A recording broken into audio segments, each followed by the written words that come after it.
ख्रिस्तामध्ये माझ्या प्रिय भाविकांनो, जीवनामध्ये येणाऱ्या संधीचा योग्य तो वापर कसा करावा किंवा योग्य तो फायदा कसा करून घ्यावा हे आपण प्रभू येशू ख्रिस्ताकडून शिकू शकतो. कारण जेव्हा जेव्हा प्रभू येशू ख्रिस्ताच्या जीवनामध्ये अशा प्रकारची संधी आली तेव्हा तेव्हा प्रभू येशू ख्रिस्ताने त्या संधीचा योग्य तो वापर करून परमेश्वराचं वचन लोकांपर्यंत पोहोचवण्याचा प्रयत्न केला. जेव्हा जेव्हा प्रभू येशू ख्रिस्ताला जेवणासाठी आमंत्रित करण्यात आलं, जेव्हा जेव्हा प्रभू येशू ख्रिस्ताला आजारांना बरे करण्यासाठी आमंत्रित करण्यात आलं, किंवा जेव्हा जेव्हा प्रभू येशू ख्रिस्ताला एखादा चमत्कार करण्यासाठी आमंत्रित करण्यात आलं, तेव्हा तेव्हा त्या क्षणाला त्या संधीचा फायदा घेऊन प्रभू येशू ख्रिस्ताने परमेश्वराचं वचन लोकांपर्यंत पोहोचवण्याचा प्रयत्न केलेला आहे. आणि हेच दृश्य परत एकदा आजच्या शुभवर्तमानामध्ये आपल्याला दिसत आहे. एक परुषी व्यक्ती प्रभू येशू ख्रिस्ताला आपल्या घरामध्ये जेवणासाठी बोलवत आहे. आता एक परुषी व्यक्ती जी नेहमी प्रभू येशू ख्रिस्ताच्या विरुद्ध होती, कारण संपूर्ण शुभवर्तमानामध्ये जे काही टग ऑफ वॉर किंवा ज्याप्रमाणे विचारांचा वादविवाद आपला दिसतो तो केवळ प्रभू येशू ख्रिस्त, शास्त्री आणि परुषी या लोकांमध्ये दिसत आहे, मतभेद दिसत आहे. प्रत्येक हा परुषी प्रभू येशू ख्रिस्तावरती पूर्णपणे प्रसन्न झालेला होता. पूर्णपणे प्रभू येशू ख्रिस्ताचा तो एक जणू काही फॅन झालेला होता. आणि म्हणूनच प्रभू येशू ख्रिस्ताला तो आपल्या स्वतःच्या घरामध्ये जेवणासाठी बोलवतो. आणि जेवण असताना प्रभू येशू ख्रिस्त त्या संधीचा फायदा घेतो आणि हात न धुता जेवावयास बसतो. यहुदी रीतिरिवाजाप्रमाणे बाहेरच्या येणाऱ्या व्यक्तीने प्रथम हातपाय धुवूनच जेवावयास बसले पाहिजे, ही रीत होती. आणि यहुदी लोक तंतोतंत पाळत होते. आणि प्रभू येशू ख्रिस्त हा यहुदी असून सुद्धा न हात धुता जेवणास बसत आहे हे परुषी लोकांना किंवा त्या व्यक्तीला पटणारं नव्हतं.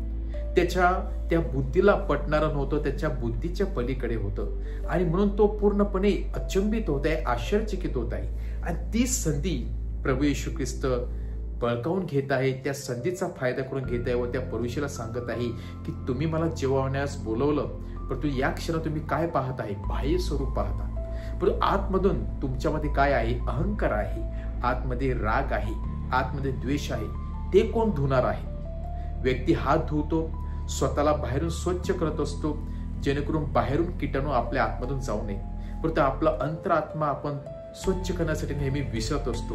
आणि तेच संदेश प्रभू येशू ख्रिस्त या जेवणातून आज परुषी लोकांना देत आहे व त्याची कान उघडणी करत आहे. जेव्हा जेव्हा प्रभू येशू ख्रिस्त अनेकांच्या लोकांच्या घरी गेला तेव्हा त्याने हाच संदेश दिला. मग तो जक्कई असू द्या, मॅथ्यू टॅक्स कलेक्टर असू द्या किंवा एखादी पापी स्त्री असू द्या, या लोकांच्या घरी गेल्यानंतर प्रभू येशू ख्रिस्ताने परमेश्वराचा संदेश योग्य त्या वेळेला योग्य त्या लोकांना देऊन त्यांची कान उघडे करून त्यांच्या जीवनाचं परिवर्तन केलेलं आहे.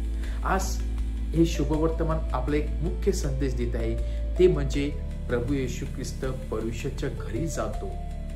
जरी त्यांच्यामध्ये मतभेद होती तरी परुषी व्यक्ती हा प्रभू येशू ख्रिस्ताला आपल्या घरी आमंत्रित करतो. म्हणजेच जिथे मित्र होता येते तिथे आपण शत्रू बनू नये असं आपल्याला बायबल सांगत आहे. जिथे खरोखर समेटाची वेळ येते तेव्हा आपण समेट करायला तयार असलो पाहिजे. आणि आज प्रभू येशू ख्रिस्त परुषाच्या घरी जात आहे, पूर्णपणे आमंत्रित स्वीकारत आहे, त्याच्या बरोबर बसत आहे, गप्पा मारत आहे. आणि खरोखरच त्याच गोष्टीसाठी परमेश्वर आपला आमंत्रित करत आहे की आपल्यामधील मतभेद आपण बाजूला सारून आपण समेट करून पूर्ववित आपलं जीवन जगून आपण एकमेकांना जर मदत करण्यासाठी तयार असाल, एकमेकांचं ऐकण्यासाठी तयार असाल तर आपल्यामधील मतभेद, आपल्यामधील वाढलेलं अंतर नक्कीच कमी होऊ शकते. दुसरी महत्वाची गोष्ट म्हणजे प्रभू येशू ख्रिस्त आज आपल्याला केवळ बाह्य शरीर, बाह्य स्वरूप स्वच्छ न करता आपला अंतरात्मा स्वच्छ करण्यासाठी पाचारण करत आहे.